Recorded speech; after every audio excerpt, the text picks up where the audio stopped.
Il y a deux manières de rentrer au commando Hubert. Pour la première, il suffit d'une caméra, d'une bonne idée et se voir accorder la confiance de la Marine nationale. L'expérience est éphémère, mais suffisante pour partir à la découverte de la deuxième façon de rentrer au commando. Cette deuxième voie est une carrière. Une carrière où un commando est capable de planifier une plongée de 4 heures pour poser une charge explosive sur un bateau. Ce même commando est capable d'exécuter cette plongée à la minute près et d'en revenir sans avoir été repéré. Ce commando est aussi tireur d'élite embarqué sur un hélicoptère et demandez-lui de libérer un otage sur la terre ferme, il le fera également. Et la question que je me pose, c'est qui sont ces hommes et qu'est-ce qu'ils ont de plus que nous ?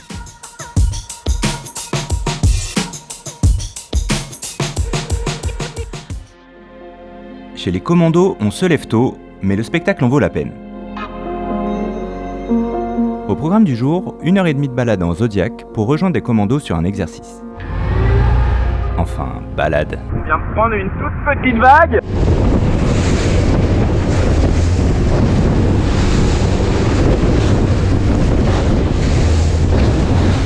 Quand on est arrivé sur zone, on a attendu. Longtemps. Très longtemps. Quand soudain, sorti de nulle part,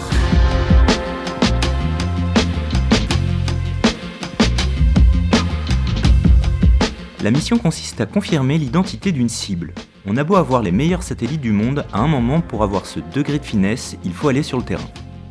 L'arme principale sur cette mission de renseignement, c'est du matériel de prise de vue qui fait rêver n'importe quel youtubeur.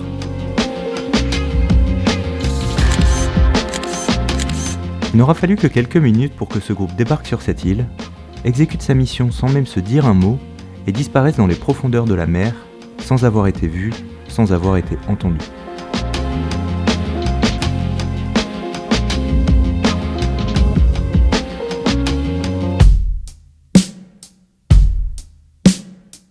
Cette mission de reconnaissance illustre parfaitement la première des 4 qualités que j'ai pu observer chez ces commandos.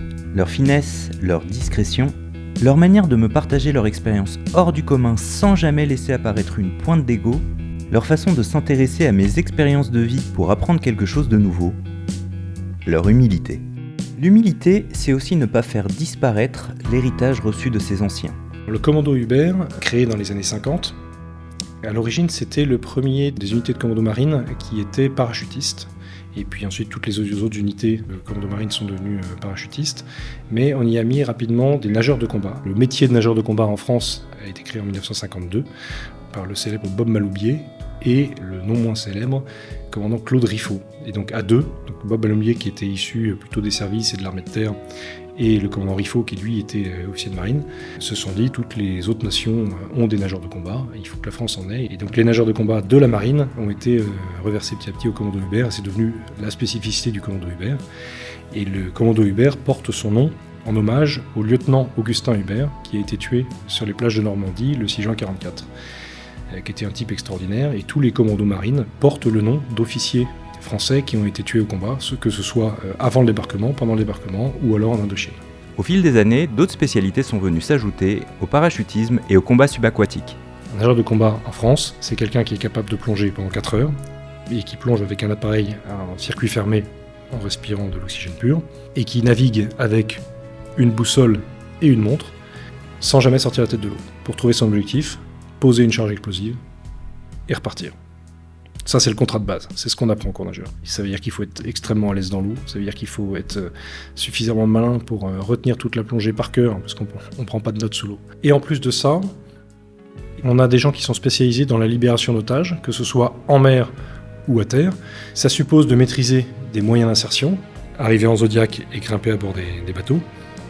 Et pour les parties terrestres, ça va être l'infiltration pédestre, l'infiltration véhicule, et également l'infiltration sous voile, c'est-à-dire le parachutisme, donc pour être largué loin de son objectif et s'infiltrer discrètement grâce à son parachute jusqu'à proximité de l'objectif.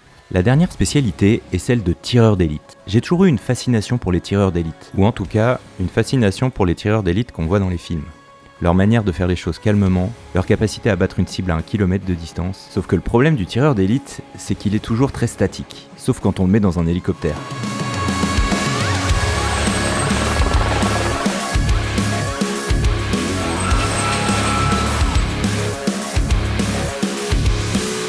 cours de cette mission, un ennemi armé prend la fuite avec une voiture. Au sol, le commando qui suivait sa trace va envoyer sa position et sa direction à l'hélicoptère, et la mission du tireur est de neutraliser la voiture.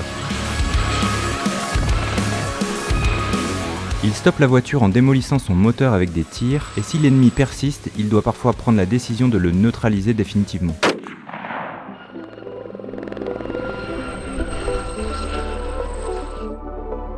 Ce même tireur d'élite encadrera une plongée de nuit le soir même, ce qui nous amène à la deuxième des 4 qualités que j'ai observées chez les commandos.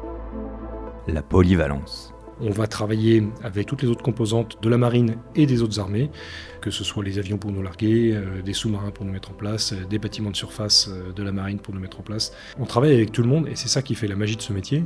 On est à la poignée de l'éventail de toutes les capacités des forces armées.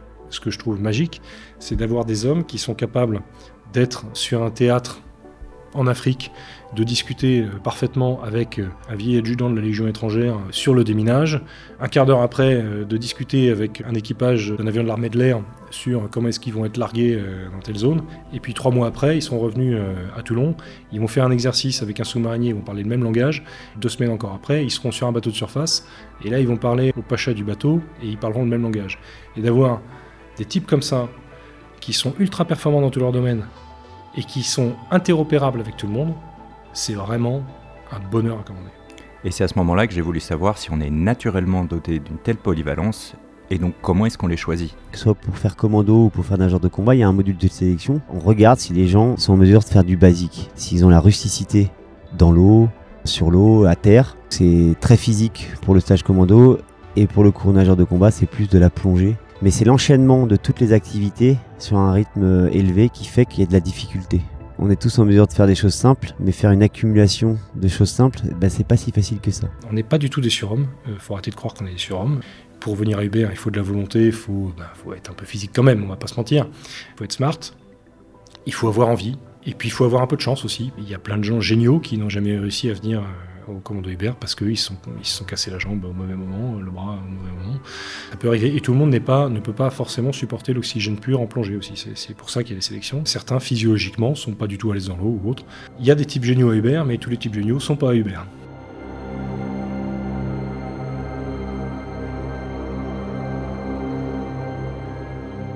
Une spécificité majeure du commando Hubert, c'est les PSM ou propulseurs sous-marins.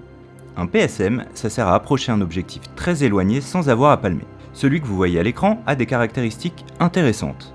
Il peut embarquer 2 commandos et les déplacer sous l'eau à la vitesse folle de... j'ai pas le droit de vous le dire. Il fonctionne sur batterie et a une autonomie gigantesque de... j'ai pas le droit de vous le dire non plus. Et la différence avec un sous-marin, c'est que c'est pas étanche. Sous l'eau, les nageurs gardent leur équipement de plongée pour respirer et sont complètement immergés. C'est un peu comme si avec un avion de chasse, on volait sans la verrière du cockpit.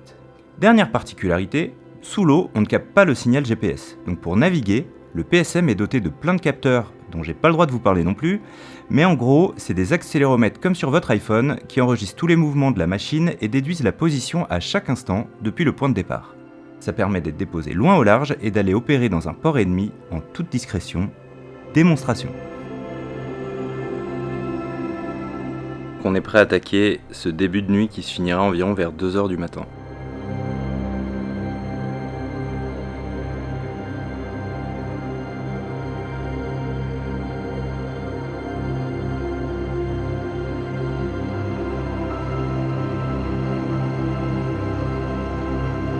On va sur un bateau dans un port. Le milieu il est hostile. Valérie c'est la noyade direct.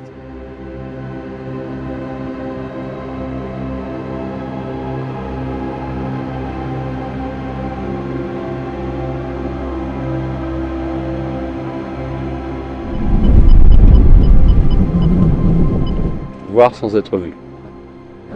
C'est-à-dire que tu vas toujours arriver en fait à... Tu vas claquer un bateau, tu vas poser ce que tu veux en fait sur un bateau, dans un port, une zone en fait qui est très contestée. Mais toi en fait t'es invisible. Personne ne te voit. Invisible. Tu auras préparé ta mission en amont en fait pour être le plus discret possible. Et tu vas faire ton action, tu vas te barrer, puis personne ne saura jamais rien. pour des raisons évidentes de confidentialité, je ne peux pas vous dévoiler précisément les missions exécutées par ces plongeurs. De manière générale, il s'agit d'opérations de renseignement ou d'attaques sur des bateaux militaires. On va vous demander d'être tellement rigoureux dans la préparation de la mission, dans la réalisation une fois sous l'eau, bien que vous soyez dans le noir, dans le froid, avec la fatigue, avec l'angoisse de voir les bateaux qui peuvent bouger au-dessus de vous, d'entendre les moteurs des bateaux qui tournent. Enfin, c'est quand même pas naturel d'être de nuit sous l'eau dans un port. Cette exigence qui est demandée de dire ce qu'on fait et de faire ce qu'on dit aux cours nageurs, elle rayonne partout par capillarité. On ne peut pas être perso, ne serait-ce que parce que quand on plonge, on est toujours sanglé, en binôme, et on a besoin de son équipier. Et donc ce travail d'équipe, il est primordial, au niveau du binôme d'abord, et au niveau d'un groupe plus conséquent ensuite, tel que c'est pratiqué après dans les escouades du commando Hubert. Comme par exemple, pour libérer un otage. Je vous présente Anaïs. Anaïs passait des vacances dans un pays étranger classé rouge par la diplomatie française, et ce qui devait arriver arriva.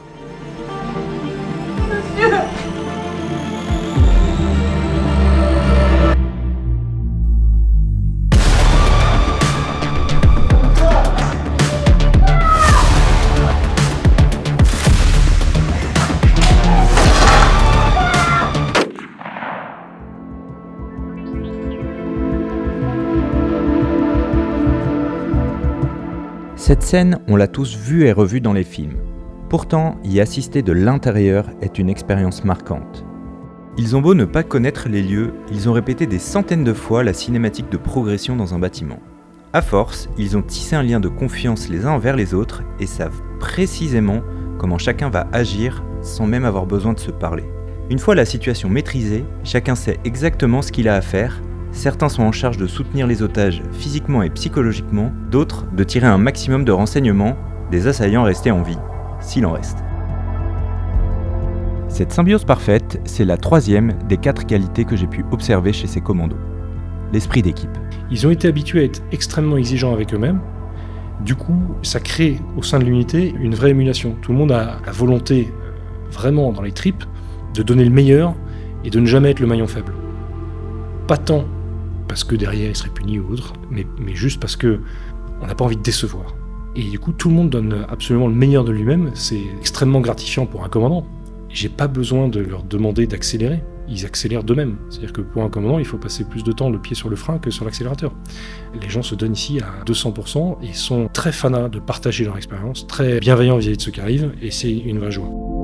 Depuis le début de ce film, vous avez assisté à des missions qui sont des exercices, mais il ne faut pas oublier qu'à un moment, les balles deviennent réelles.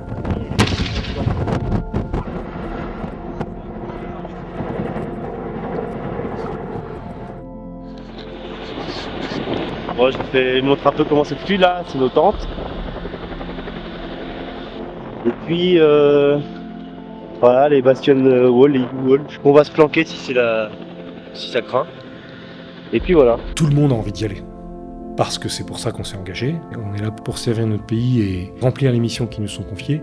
Tout le monde a évidemment envie d'y aller. Parce que ça fait partie de l'aventure et c'est ce pourquoi on s'entraîne et on s'entraîne dur. Évidemment, il y a du stress quand il s'agit de s'équiper, de mettre son gilet pare-balles, de mettre son appareil de plongée. Effectivement, là, le stress monte. Et on se rassure avec l'entraînement qu'on a vécu, on se rassure avec la planification qu'on a fait, avec toutes les répétitions de cette mission spécifique qu'on a pu faire, que ce soit des répétitions dans les conditions du réel ou des répétitions mentales. On fait beaucoup de répétitions mentales au commando. Donc oui, il y a du stress. Les gens veulent y aller. Et ils acceptent ce stress. Rien n'est anodin et rien n'est pris à la légère. On ne peut pas se permettre. Même à l'entraînement, les difficultés peuvent arriver. Donc oui, il y a un niveau de vigilance qui est très comparable avec ce qui est vécu en opération. Et parce qu'on a ce niveau de vigilance en entraînement, on sera bon en opération.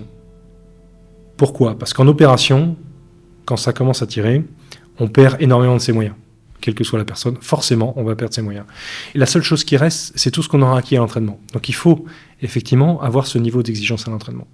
On a beau être dans des conditions les plus proches possibles, et on poussera toujours pour le faire, c'est jamais la même chose de savoir qu'en face, il y a un type avec un flingue, à balles réelles, qui a un seul objectif, c'est de vous descendre. Ce sera jamais la même chose.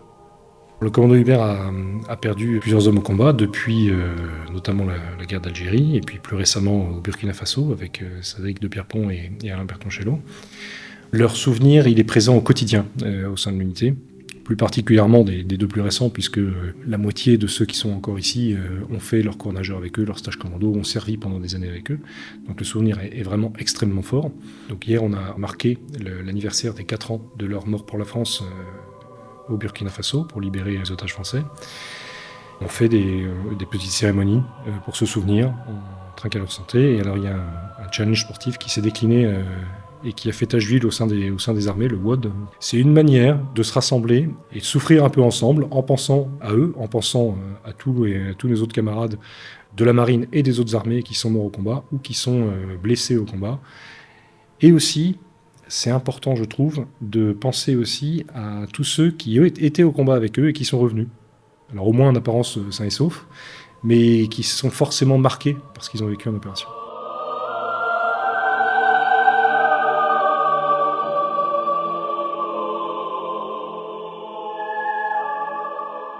Une société où tout est un drame.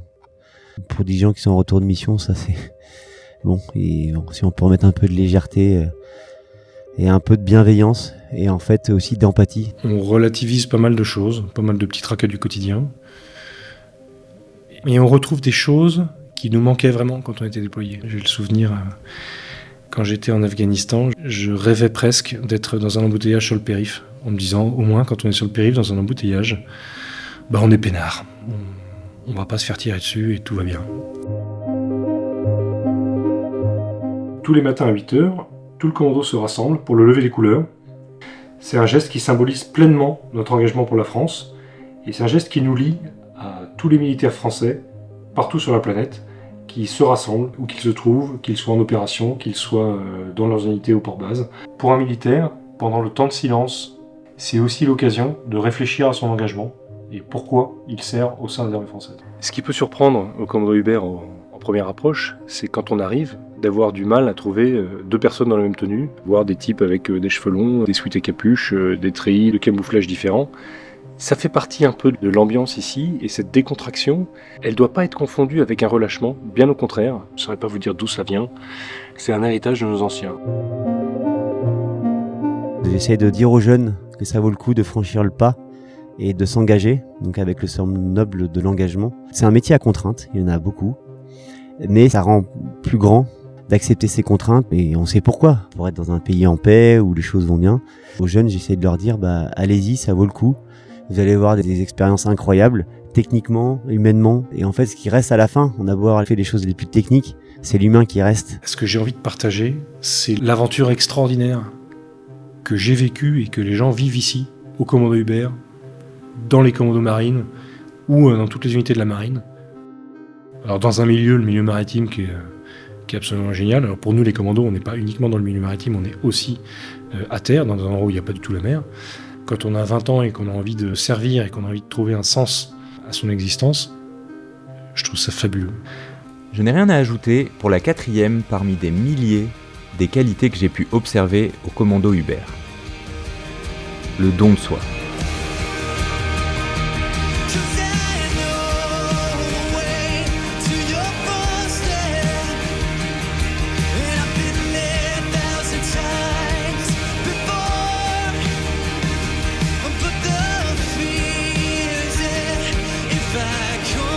Je suis revenu transformé par cette expérience et j'espère qu'elle vous aura inspiré également. Cliquez sur la vidéo qui s'affiche à l'écran, il s'agit de l'interview du commandant du commando Hubert, il nous y partage ses souvenirs de mission.